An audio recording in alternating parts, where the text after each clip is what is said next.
एक बार की बात है, महात्मा बुद्ध एक गांव से होकर गुजर रहे थे। उस गांव में एक तालाब था। महात्मा बुद्ध और उनके सभी शिष्य तालाब के पास रुके। तभी वहां पर एक लड़का अपनी मां के साथ पानी भरने आया। उस लड़के की नजर महात्मा बुद्ध पर पड़ी। वह महात्मा बुद्ध को पहले से ही जानता था। वह जानता था कि महात्मा बुद्ध बड़े ही ज्ञानी है और वह सभी के प्रश्नों का उत्तर देते हैं। वह तुरंत ही महात्मा बुद्ध के पास पहुंचा। उसने महात्मा बुद्ध को प्रणाम किया और कहा, है बुद्ध, मैं अपने जीवन में कुछ बड़ा करना चाहता हूं, लेकिन जब भी मैं कुछ करना चाहता हूं तो वह मुझे संपूर्ण तरह से नहीं हो पाता। मुझे तो कुछ समझ ही नहीं आता कि आखिर मैं क्या गलती कर रहा हूं। इसलिए आज मैं आपसे यही प्रश्न पूछने आया हूं कि लक्ष्य को पाने के लिए ऐसी कौन सी कठिनाइयां हैं जो हमें पार करनी होगी। महात्मा बुद्ध उस लड़के को देखकर मुस्कुराने लगे और उस लड़के से कहते हैं, जब तक तुम अपने लक्ष्य की ओर कदम नहीं बढ़ाओगे तब तक सफलता से जुड़ा हुआ हर एक उत्तर अधूरा है। महात्मा बुद्ध इतना कहकर अपने सभी शिष्यों के साथ वहां से आगे की ओर चल पड़े और वह लड़का भी अपनी मां के साथ वापस अपने घर लौट आया। अगले दिन जब वह लड़का अपनी मां के साथ वापस उस तालाब पर पानी भरने आया तो उसने देखा कि तालाब में जो कमल की कलियां थीं वह पूरी तरह से खिल चुकी है और पूरे के पूरे तालाब में केवल कमल के फूल ही नजर आ रहे हैं। उस लड़के की मां को अपनी आंखों पर यकीन नहीं हो रहा था। इस पर उसकी मां कहती है, बेमौसम इतने सारे फूल एक साथ खेलना, ऐसी घटना तो मैं आज तक नहीं सुनी। ऐसा अवश्य ही महात्मा बुद्ध के आने के कारण हुआ है, अर्थात यह उनका ही प्रभाव है। यह सुन वह लड़का सोच में पड़ गया। उसने तुरंत ही तालाब में से एक कमल का फूल तोड़ा और मन ही मन यह सोचने लगा, यदि यह महात्मा बुद्ध के प्रभाव के कारण हुआ है तो मुझे अवश्य ही महात्मा बुद्ध से मिलना चाहिए। शायद हो सकता है कि वह मुझे कुछ प्रेरणा देना चाहते हैं। ऐसा सोचते सोचते उस लड़के ने यह भी मन बना लिया कि वह महात्मा बुद्ध से अवश्य मिलेगा और साथ ही उसके मन में महात्मा बुद्ध की वह आवाज गूंज रही थी कि जब तक तुम लक्ष्य की ओर कदम ही नहीं बढ़ाओगे तब तक सफलता से जुड़ा हर प्रश्न अधूरा है। तभी उस लड़के ने वह कमल का फूल एक छोटे से मटके में रख लिया और उसने मन ही मन यह मन बना लिया कि वह महात्मा बुद्ध से मिलकर रहेगा और उसके मन में जो भी प्रश्न है वह उनसे उनके उत्तर जानकर ही रहेगा। उस लड़के ने तुरंत ही अपनी मां से कहा, मां, मैं महात्मा बुद्ध से मिलने जा रहा हूं। वह अब तक बहुत आगे नहीं निकले होंगे। यदि मैं जल्दी जल्दी चलूंगा तो एक दिन में उन तक पहुंच जाऊंगा और फिर एक दो दिन में मिलकर मैं वापस घर लौट आऊंगा। उसकी मां ने उसे समझाने की कोशिश की, लेकिन वह लड़का नहीं माना। वह तुरंत ही सफर की ओर निकल पड़ा। वह मार्ग पर तेजी से आगे बढ़ रहा था। जल्दी जल्दी चलते हुए उसने बहुत कम समय में अपना गांव पर कर लिया, लेकिन अब वह इसी कारण थकने भी लगा था और उसकी रफ्तार भी धीमी पड़ रही थी। उसे लड़के का जोश भी अब खत्म होता जा रहा था। धीरे धीरे चलते चलते वह जंगल के रास्ते पर पहुंचा और जंगल को देखकर उसके मन में एक डर उत्पन्न हुआ। उसने सोचा कि मैंने आज तक कभी जंगल पार नहीं किया है और इस जंगल में तो कई जंगली जानवर भी हैं। यदि मैं रास्ता भटक गया तो मैं महात्मा बुद्ध तक कभी नहीं पहुंच पाऊंगा और यदि मैं किसी गलत रास्ते पर चला गया तो मुझे कम से कम 2 दिन और लगेंगे महात्मा बुद्ध तक पहुंचने के लिए, और यदि वह मुझसे बहुत आगे निकल गए होंगे तो मुझे बाकी रास्ते भी पता नहीं चल पाएंगे और फिर मैं उनसे कभी नहीं मिल पाऊंगा। वह लड़का इसी सोच में पड़ा हुआ था। तभी उसने देखा कि इसी रास्ते से एक घुड़सवार आ रहा था। लड़के ने उस घुड़सवार से कहा, भाई, मुझे जंगल पार करवा दीजिए। मुझे महात्मा बुद्ध से मिलना है। मुझे यह कमल उन्हें देना है। क्या आप मुझे जंगल पार करवा सकते हैं? इस पर वह घुड़सवार कहता है, बेटा देखो, मैं तुम्हें ले तो नहीं जा पाऊंगा, लेकिन मैं तुम्हारी मदद जरूर कर सकता हूं। यदि तुम चाहो तो यह कमल वाला मटका मुझे दे दो, मैं इसे महात्मा बुद्ध तक पहुंचा दूंगा। उस घुड़सवार की यह बात सुनकर वह लड़का एक बार फिर से सोच विचार में पड़ गया और सोचने लगा, यदि मैं पैदल जाऊंगा तो मुझे बहुत समय लग जाएगा और पता नहीं मैं महात्मा बुद्ध तक पहुंच भी पाऊंगा या नहीं। अगर मैं यह कमल वाला मटका घुड़सवार को दे देता हूं तो यह घुड़सवार घोड़े से बहुत जल्दी महात्मा बुद्ध तक पहुंच जाएगा और उन्हें यह कमल जरूर दे देगा। इससे मेरा काम भी आसान हो जाएगा और मेरा काम बहुत जल्दी महात्मा बुद्ध तक पहुंच जाएगा और उन्हें यह कमल जरूर दे देगा। इससे मेरा काम भी आसान हो जाएगा और मेरा काम बहुत जल्द पूरा भी हो जाएगा। काफी कुछ सोच विचार करने के बाद उसने तय किया कि वह यह कमल का फूल उस घुड़सवार को दे देगा। यह सोचकर उस मटके को उस घुड़सवार को थमाने ही वाला था कि तभी उसे याद आया, इस कमल के पीछे उसका क्या उद्देश्य है, उसे किस मकसद से इस कमल को महात्मा बुद्ध के पास ले जा रहा है। तभी उस लड़के के मन में एक और विचार उत्पन्न हुआ, यदि मैं इस कमल को लेकर महात्मा बुद्ध तक नहीं पहुंचा तो फिर मेरा जो प्रश्न है मैं उनके उत्तर कैसे जान पाऊंगा। और हो सकता है कि मुझे मेरे जीवन में बस यह एक ही मौका मिला है जिससे मैं महात्मा बुद्ध से मिल सकता हूं और अपने सभी प्रश्नों के उत्तर पा सकता हूं। हो सकता है कि दोबारा मुझे यह अवसर न मिले, इसलिए मैं यह मटका नहीं दूंगा, मैं इसे स्वयं ही महात्मा बुद्ध तक पहुंचाऊंगा। काफी कुछ सोच विचार करने के बाद उसने घुड़सवार से कहा, देखिए, यह मटका तो मैं खुद ही उन तक ले जाना चाहता हूं, क्योंकि मेरा उनसे मिलना बहुत जरूरी है। मेरे मन में कई प्रश्न हैं जो मैं उनसे जानना चाहता हूं, इसलिए यह फूल मैं ही उन्हें दूंगा। इसलिए कृपया करके मुझे जंगल से बाहर निकलने का रास्ता बता दीजिए, मैं स्वयं ही चला जाऊंगा। इस पर उस घुड़सवार ने उस लड़के को जंगल से बाहर जाने का रास्ता बता दिया और वह उस मार्ग पर आगे की ओर बढ़ता चला। वह जल्दी जल्दी मार्ग में आगे बढ़ रहा था और देखते ही देखते शाम का वक्त भी होने को आया था। तभी उस लड़के के मन में एक और विचार आया और वह यह सोचने लगा, यदि शाम के वक्त मैं इस जंगल में भटक गया तो मेरा क्या होगा, मैं महात्मा बुद्ध तक कैसे पहुंच पाऊंगा, और अगर मैं उनसे नहीं मिल पाया तो मेरी यात्रा तो बेकार हो जाएगी।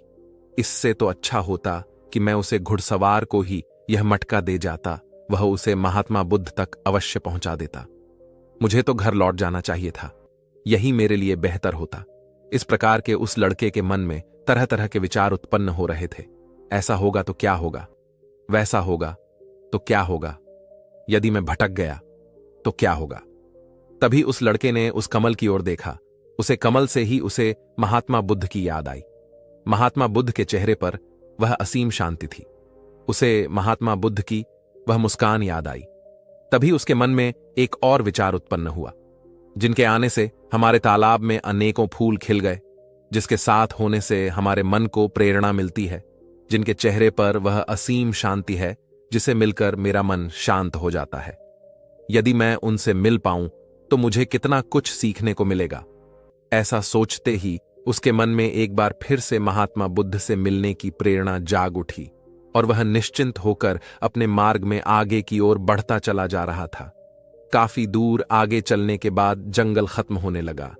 तब उसने महसूस किया कि जब वह अपने इस यात्रा का उद्देश्य याद करता है, जब यह याद करता है कि वह महात्मा बुद्ध से क्यों मिलना चाहता है, तब उसकी राह की मुश्किलें कम होने लगती हैं।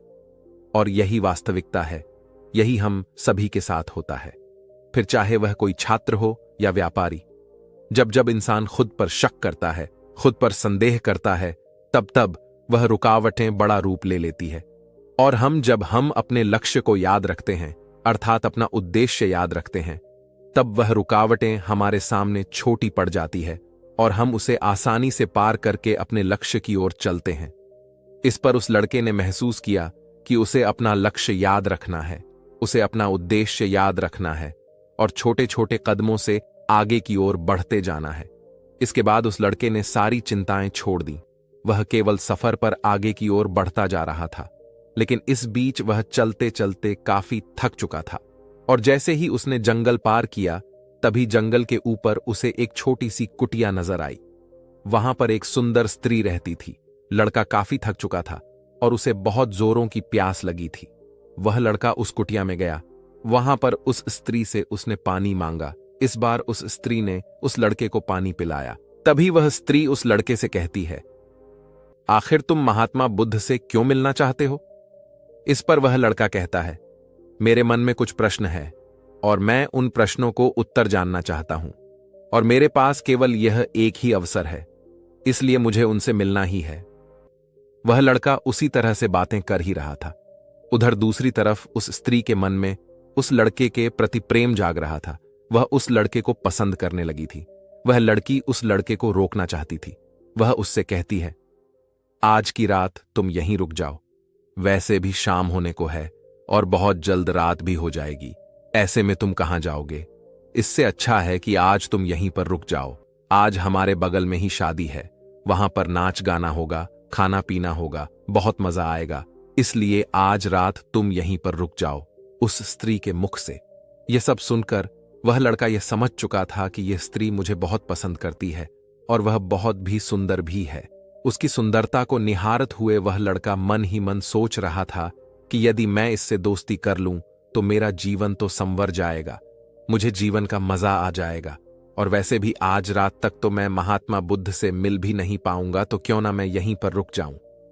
तभी उस लड़के ने जवाब देते हुए कहा, मैं कुछ देर में सोचकर बताता हूं। लड़का इस विषय पर सोच ही रहा था कि तभी उसके मन में एक बार फिर से महात्मा बुद्ध की वह बात याद आ गई और उसे यह एहसास हुआ कि मैं इतनी दूर से यहां पर क्यों आया हूं। उसने मन ही मन खुद से प्रश्न किया, क्या मैं यहां पर इतनी दूर इस लड़की से मिलने के लिए ही आया था? नहीं नहीं, ये मेरी मित्र नहीं बन सकती।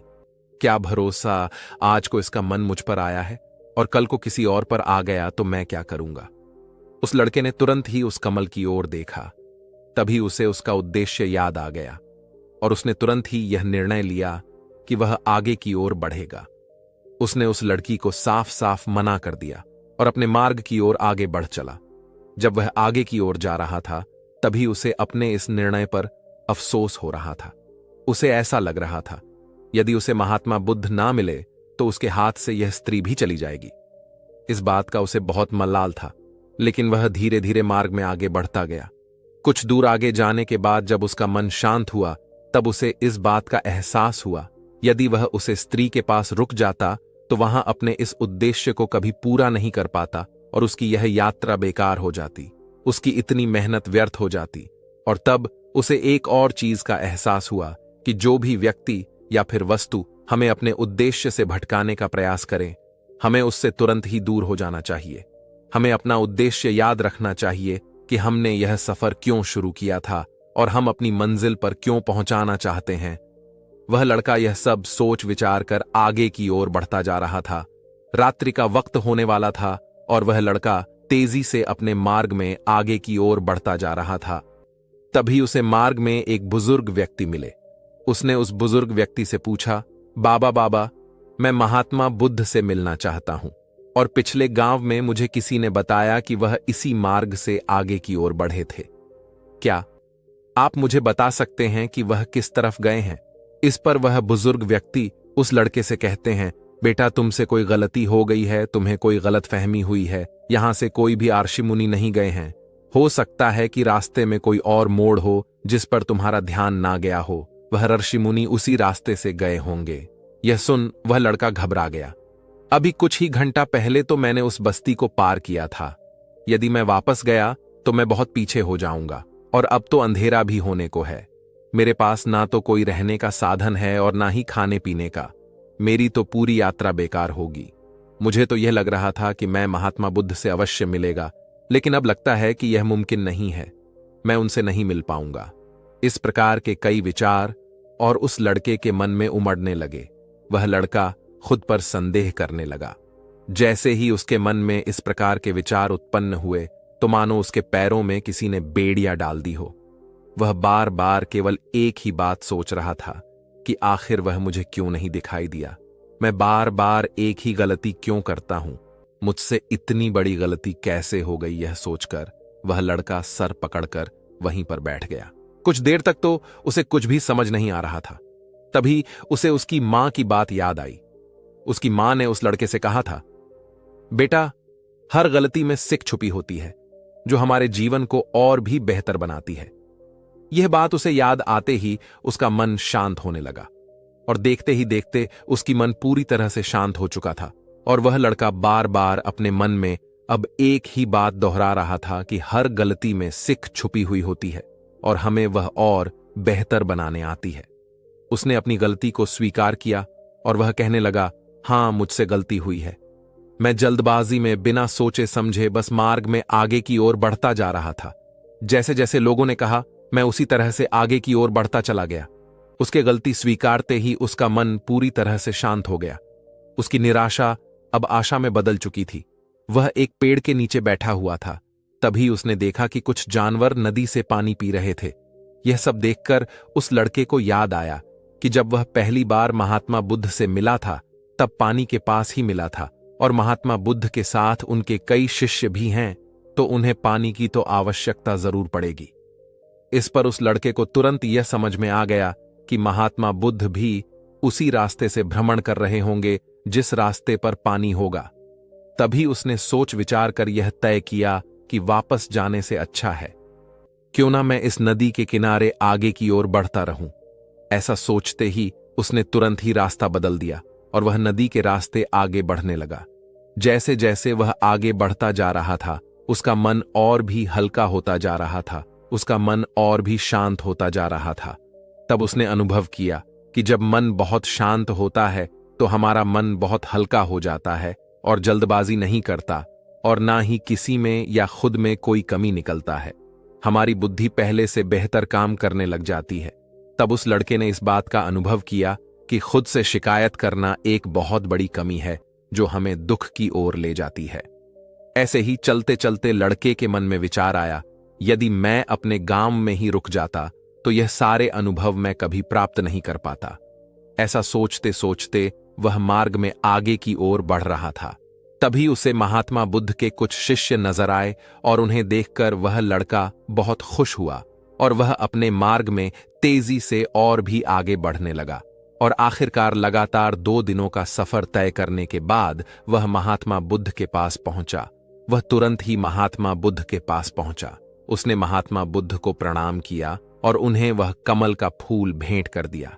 इससे पहले वह लड़का कुछ कहता, तभी महात्मा बुद्ध ने कहा, बहुत सुंदर, यह कमल पूरी तरह से खिल चुका है। 2 दिन पहले ही तुमने मुझसे पूछा था कि लक्ष्य को पूरा करने के लिए इंसान को कौन सी कठिनाइयों पार करना पड़ता है, लेकिन 2 दिनों बाद तुमने बहुत सारे अनुभव प्राप्त कर लिए।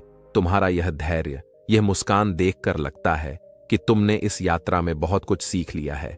इस पर उस लड़के ने यात्रा में घटित हुई हर एक बात महात्मा बुद्ध को बता दी। तभी महात्मा बुद्ध ने उस लड़के से कहा, तुम्हारे मन में जो भी प्रश्न है मैं उनके जवाब तो तुम्हें जरूर दूंगा। आगे महात्मा बुद्ध कहते हैं, बिना कोशिश के हर चीज अधूरी है। जब इंसान किसी लक्ष्य के लिए उस रास्ते पर चलता है तो सबसे पहले वहां अपने अनुभव से ही सीखता है, और जब धीरे धीरे उसका विवेक जागृत होने लगता है, उसकी बुद्धि काम करने लगती है, तब दूसरे के अनुभव और दूसरों की गलतियों से भी सीखने लगता है। जीवन में यदि सफल होना है, किसी लक्ष्य को प्राप्त करना है, तो सफलता का रहस्य सीखने से पहले हमें उस रास्ते पर चलना पड़ता है। महात्मा बुद्ध आगे कहते हैं, किसी भी लक्ष्य को प्राप्त करने के लिए उस रास्ते में हमें 3 बाधाएं आती हैं, और इनका निवारण करने के बाद ही हम अपने लक्ष्य तक पहुंच पाते हैं। और तुमने भी यह 3 बातें सीख ली। पहले अपने उद्देश्य को पहचानो और उसके प्रति समर्पण करो। जैसे कि तुम यह कमल का फूल मुंह तक पहुंचाना चाह रहे थे, और तुम्हारा उद्देश्य भी यही था। तुमने ये जान लिया था कि यह फूल मुझ तक पहुंचने के लिए तुम्हारा क्या उद्देश्य है, जिस कारण तुम्हारे मन के सारे संदेह खत्म हो गए। इसके बाद जब भी तुम फूल को देखते थे तो तुम्हें अपना उद्देश्य याद आ जाता।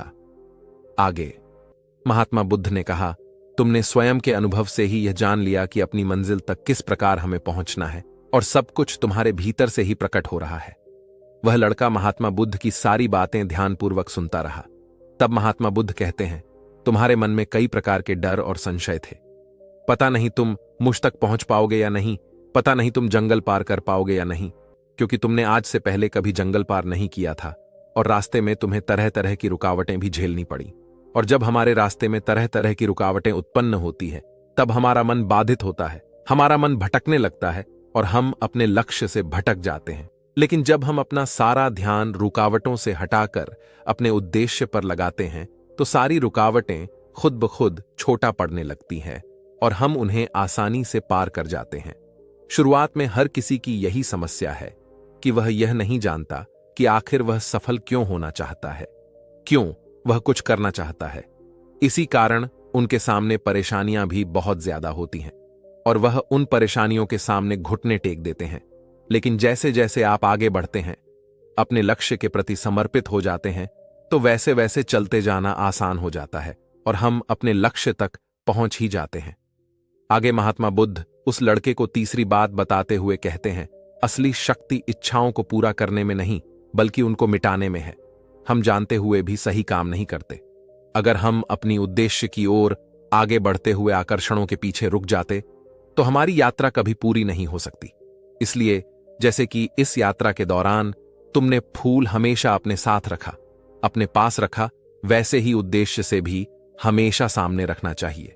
हमारा लक्ष्य हमेशा हमारी आंखों के सामने होना चाहिए। इससे हमें निर्णय लेने में आसानी होती है।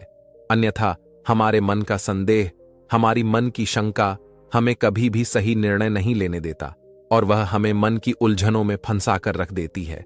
इसलिए संदेह के प्रति सचेत रहे। आगे गौतम बुद्ध उस लड़के को समझा बुझाकर उसे विदा कर दिया। इस कहानी से क्या सीखने को मिला, कमेंट सेक्शन में जरूर बताएं और हां, इस चैनल को सब्सक्राइब जरूर कर लें।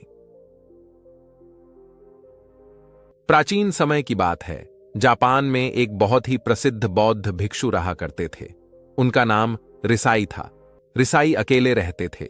दुनिया के शोर शराबा से दूर जंगल में वो रहते थे और वह बड़े ही ध्यानी और प्रभु भक्ति व्यक्ति थे।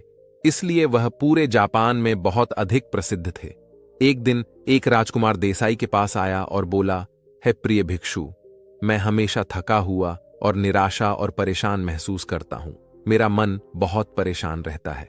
हालांकि मेरे पास सब कुछ है, दौलत, शोहरत, सुख सुविधा जो हर व्यक्ति चाहता है या पाने की इच्छा करता है, लेकिन फिर भी मेरे अंदर इतनी अशांति और चिंता क्यों है? रिसाई ने उसकी बात बहुत ही ध्यानपूर्वक सुनी और कुछ सोचने के बाद कहा, तुम इस प्रश्न का उत्तर जानते हो। तुमने कभी इस प्रश्न को हल करने की कोशिश नहीं की है। रिसाई ने आगे कहा, मैं एक रिसर्च करना चाहता हूं। क्या तुम मेरा साथ उसमें दोगे? इस रिसर्च के बाद तुम्हारे जीवन में किसी भी तरह की अशांति और चिंता नहीं रहेगी। यह बातें सुनकर राजकुमार बहुत हैरान था। उसने रिसाई से कहा, बताइए मुझे क्या करना होगा? अपने मन की शांति के लिए मैं कुछ भी करने को तैयार हूं। राजकुमार की इन्हीं बातों को सुनकर भिक्षु ने कहा, तो फिर आप अगले 15 दिनों के लिए मेरे आश्रम में रहोगे और एक सामान्य व्यक्ति की तरह अपना जीवन व्यक्तित्व करोगे और इन 15 दिनों में तुम अकेले और चुपचाप रहोगे, जितना हो सको कम बोलोगे। राजकुमार उस भिक्षु की बातें सुनकर सहमत हो गया। पहले दिन राजकुमार को लगा कि उसका मन सामान्य से अधिक परेशान और विचलित है।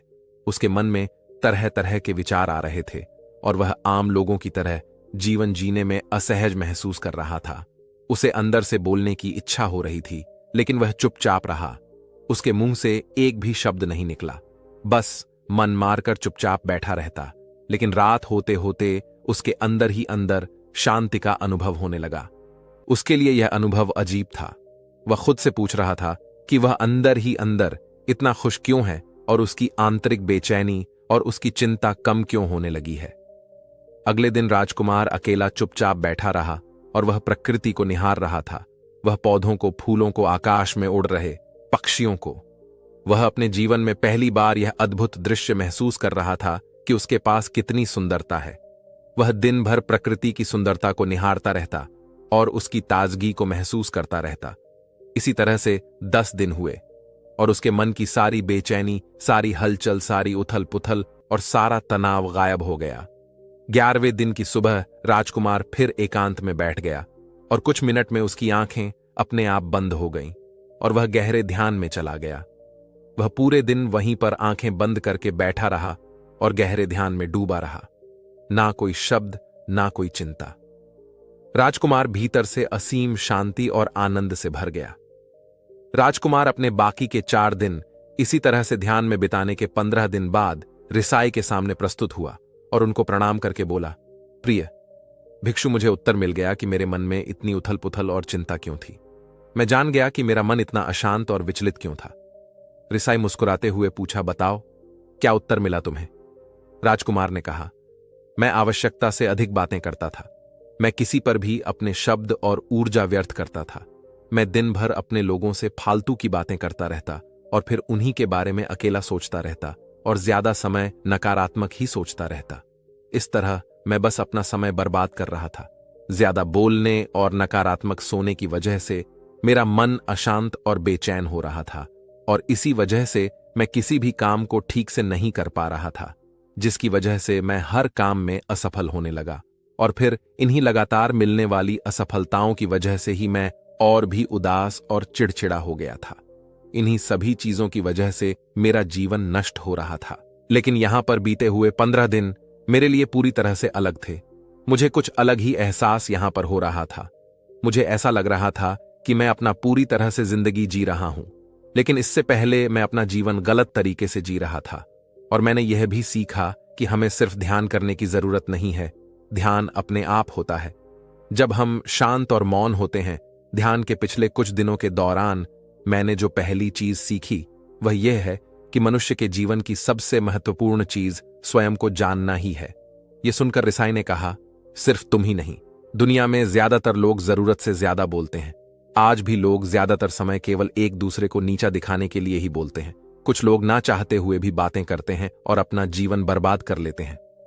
रिसाई ने राजकुमार को चुप रहने का महत्व समझाते हुए कहा, एक बार गौतम बुद्ध से उनके शिष्यों ने पूछा, प्रिय बुद्ध, आप ज्यादा समय चुप क्यों रहते हैं? बुद्ध ने कहा, क्योंकि चुप रहने से व्यक्ति अंदर से आनंद शांति की गहराइयों में होता है। मौन अपने भीतर की ओर उतरने की पहली सीढ़ी है। मौन के बिना स्वयं को जानना असंभव है। स्वयं को जानने और समझने का पहला नियम है कि मौन हो जाओ, उतना ही बोलो जितना अत्यंत आवश्यक हो। बेफिजूल की बातें करना छोड़ दो। तुम अचानक पाओगे कि 90% से भी ज्यादा लोग व्यर्थ ही ज्यादा बोलकर अपना समय बर्बाद कर रहे हैं। न बोलने का कोई भी नुकसान नहीं है, लेकिन यदि आप ज्यादा बोलते हैं तो आप अत्यधिक गलती कर देते हैं। अगर व्यक्ति कम बोलना शुरू कर दे तो दुनिया की 90% मुसीबतें कम हो जाएंगी, झगड़े फसाद कम हो जाएंगे, उपद्रव काम हो जाएंगे। अगर लोग चुप रहना सीख लिए तो संसार की बहुत सारी समस्याएं हैं। बहुत सारा उपद्रव सिर्फ बोलने से पैदा होता है। सारी बात मौन सीखने की है। जब तुम नहीं बोलते तब तुम एकांत में अकेले हो गए, भीड़ में भरे बाजार में खड़े होकर भी नहीं बोलते। हिमालय की शिखर में पहुंच गए। जिसे मौन की कला जान ली वह भीड़ में भी अकेले होने की कला जान लेता है। एकांत में तो आदमी स्वर्ग में है, दूसरे की उपस्थिति ही बेचैनी पैदा करती है। पहले तुम्हें चुप रहने की शक्ति को धारण करना होगा। इससे तुम अधिकतर ऊर्जा को बचा लोगे और फिर उस स्थिति में पहुंच जाओगे कि तुम कभी भी ज्यादा नहीं बोल पाओगे। अगर तुम किसी की यहां पर जा रहे हो और परेशान हो जाओ तो ऐसे में उचित है कि आंखें बंद कर लो और अपने में खो जाओ। वहां से आपको ताजगी महसूस होगी, क्योंकि तुम्हारे अंदर ही जीवन का वह स्रोत छिपा हुआ है, वह किसी दूसरे में नहीं है। इसके बाद राजकुमार उन रिसाई से पूछते हैं, आखिर कौन हमें अपने अंदर तक ले जाएगा? यह बातें सुनकर रिसाई कहते हैं, तुम्हें स्वयं ही अपने अंदर उतरना होगा और वहीं से परम राज्य जीवन का आनंद ले पाओगे। आनंद का यहीं से जन्म हुआ है, यहीं से तो मौत में डूब जाओगे। यही तुम्हारा सूरज उदय होगा और यहीं से अस्त होगा। इसी प्रकार तुम बार बार चुटकी लगाओ। जब भी तुम चुटकी लगाकर वहां से लौटोगे तो पाओगे कि फिर तुम्हारे जीवन में एक ताजगी भरी नई संपदा मिली है और इस नई शक्ति के जन्म होने से तुम्हारी थकान चली जाएगी, उदासी चली जाएगी और चिंता चली जाएगी। जैसे कोई स्नान करके लौटता है तो शरीर शीतल हो जाता है, शांत हो जाता है। ऐसे ही जब भीतर से साफ होकर वापस आता है, मौन में स्नान करके लौटता है तो समस्त अस्तित्व व्यक्तित्व शांत और मौन हो जाता है, आनंदित हो जाता है। जब तुम आंतरिक मौन की उस पराकाष्ठा पर पहुंच जाओगे तब तुम पाओगे कि बोलने से भी तुम्हारा मौन खंडित नहीं होता, वह बना ही रहता है। उसकी एक अंतर्धारा लगातार तुम्हारे भीतर बहती रहती है। तुम बोलते हो, तुम शब्दों का उपयोग भी करते हो, लेकिन वह तुम्हारे मन को खंडित नहीं कर पाती। एक बार गहरी मौन में स्थिर हो जाओ, फिर तुम्हारी वाणी में भी मीठास आ जाएगी। तुम्हारा बोलना संगीतपूर्ण होगा, तुम्हारा बोलना सत्य होगा। तुम बोलोगे तो दूसरों पर भी शीतलता छा जाएगी। जैसे ही तुम अंदर से चुप होते हो, तुम इतने शक्तिशाली होने लगते हो कि समाज के निर्भरता तुम छोड़ने लगते हो और तुम्हारे जीवन में एक मस्ती आती है जो कि केवल दीवानों के जीवन में होती है। तुम्हारे चेहरे पर एक नई रौनक आ जाती है, तुम्हारी आंखें किसी अमृत के समान हो जाती हैं और तुम अनंत शांति के समुद्र में डूबने लगते हो। इतना कहकर भिक्षु रिसाई ने अपनी बात खत्म की और वह मौन में चले गए। राजकुमार उनका धन्यवाद करके अपने महल में चला गया। दोस्तों, आपने भी अनुभव किया होगा कि बहुत ज्यादा बात करने से दिमाग अशांत हो जाता है, जिससे हम अपने दिमाग पर नियंत्रण खो देते हैं और साथ ही अपना ध्यान भी खो देते हैं। जो लोग बहुत ज्यादा बोलते हैं उनके पास किसी एक काम पर ध्यान केंद्रित करने की काबिलियत नहीं होती। वह अपने किसी भी लक्ष्य पर पूरी तरह से ध्यान केंद्रित नहीं कर पाते। अगर हमारा दिमाग एक जगह केंद्रित नहीं है तो हम जीवन की सच्चाई नहीं समझ पाते और ना ही मनचाही सफलता का भी हासिल कर पाएंगे। इसके अलावा भी आपने देखा होगा कि जो लोग अधिक बोलते हैं वह अक्सर लोगों के बीच हंसी का पात्र बन जाते हैं, और जो लोग कम बोलते हैं और अपनी बात पर कायम रहते हैं उन्हें लोगों से सम्मान मिलता है। लोग उनकी बातों को सुनते हैं और उन पर भरोसा भी करते हैं। जो लोग जरूर से अधिक बोलते हैं और अपने विचारों के बारे में पक्के नहीं होते, उनका दिमाग स्थिर और विचलित रहता है, शोर से भरा रहता है, और एक अशांत दिमाग वाला व्यक्ति जीवन में किसी भी चीज में सफल नहीं हो पाता, क्योंकि वह किसी भी काम में फोकस नहीं कर पाता। यदि किसी व्यक्ति को यह पता है कि उसे कब, कहां और क्या बोलना है, तो वहां व्यक्ति सच में बहुत बुद्धिमान है, और ऐसा व्यक्ति जहां भी जाता है उसका व्यक्तित्व आकर्षक का केंद्र बन जाता है, और वह जो कुछ भी करता है उसमें बहुत शक्ति होती है। यह कहानी आपको कैसी लगी आप कमेंट सेक्शन में जरूर बताएं, और हां, इस चैनल को बिना सब्सक्राइब करने मत जाना दोस्तों।